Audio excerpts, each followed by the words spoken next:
sore, masih bersama dengan saya Deborah Yuniar Kartikasari. Pada sore hari ini saya akan memberikan pendapat tentang bagaimana sih pandangan saya terhadap praktek pelayanan konseling pastoral di era digital modern. Perkembangan era digital modern dari bulan ke bulan, tahun ke tahun itu sangat berkembang dengan pesat sekali. Saya lahir di tahun 76 ya, 1976, dan pastinya di tahun itu sangat minim sekali kita bisa pakai telepon aja sudah, puji Tuhan, haleluya ya.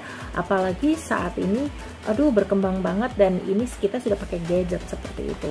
Dan gadget berbagai macam merek dengan berbagai macam keunggulannya masing-masing.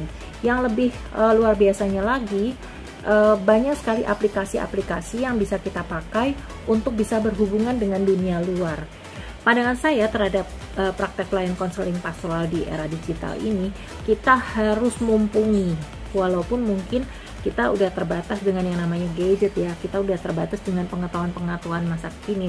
Tetapi jangan sampai kita menjadi orang yang ketinggalan zaman atau orang yang tidak paham dengan perkembangan teknologi yang saat ini berkembang di Indonesia. Jadi jangan sampai kita ketinggalan. Misal dengan adanya Google Classroom, adanya email, adanya berbagai macam aplikasi yang mempermudah kita untuk berhubungan dengan dunia luar.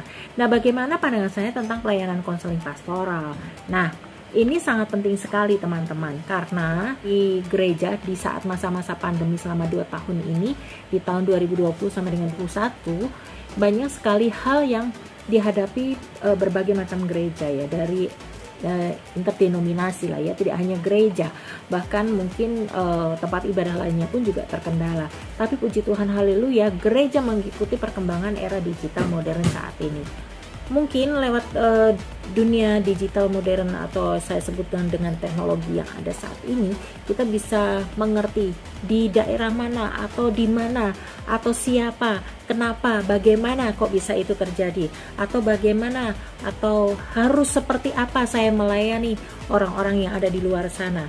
Menurut pengalaman yang sedang saya alami saat ini, pada saat di masa-masa pandemi ya, karena kami tidak pernah lagi berjumpa dengan teman-teman kita atau berjumpa dengan anak-anak didik kita, atau kita tidak bisa bertemu dengan orang-orang yang kita layani pada saat kita bergereja, gadget itu sangat penting sekali, dan kita akan ambil poin positifnya.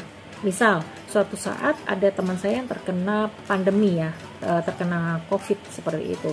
Dan saya tahu dari rekan-rekan saya yang ada di WhatsApp seperti itu. Kemudian saya minta alamatnya, saya coba menghubungi nomor-nomor tersebut, walaupun mungkin saya tidak kenal seperti itu ya.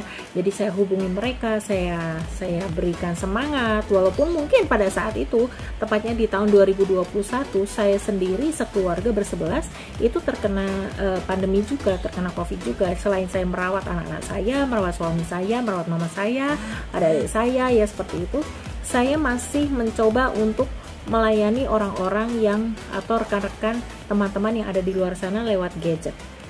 Halo, bagaimana? Tetap semangat ya, tetap sukacita ya.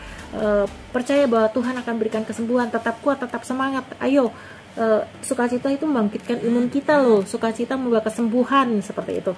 Jadi beberapa hal-hal yang saya sampaikan kepada teman-teman itu banyak melalui WhatsApp teman-teman.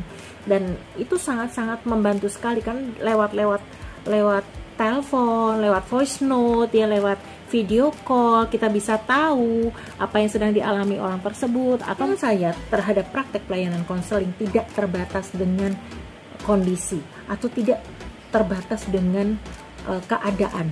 Lewat era digital modern, kita bisa melakukan hal-hal yang positif, menjadi berkat untuk orang-orang di sekeliling kita, asal kita mau belajar ya. Saat ini sudah berusia 45 tahun, saya benar-benar buta sekali dengan yang namanya handphone, tetapi saya punya 3 anak yang sudah cukup besar-besar ya, usia 18 tahun dan usia 17 tahun. Mereka sangat gemar sekali, bahkan mereka tahu sekali bagaimana menggunakan gadget yang tepat dan benar. Jadi saya tanya dengan mereka bagaimana menggunakan ini, bagaimana menggunakan itu. Intinya adalah, pertama, kita tidak malu untuk bertanya. Yang kedua adalah kita mau belajar ya.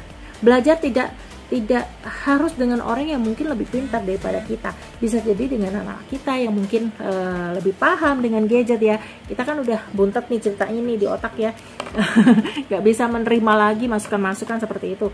Tetapi saat kita dengan anak-anak kita dan kita mau belajar dengan anak kita, oh seperti ini ya, seperti itu, oke, dari situlah kita paham dan mengerti.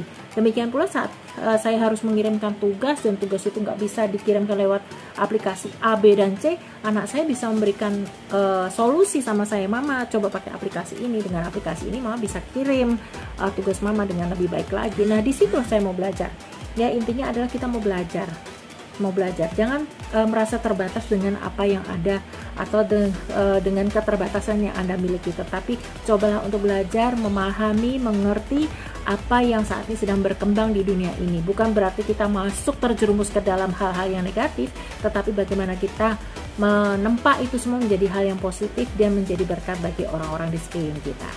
Tetap semangat, tetap maju, tetap menjadi berkat, dan jangan berhenti belajar. Tuhan Yesus memberkati.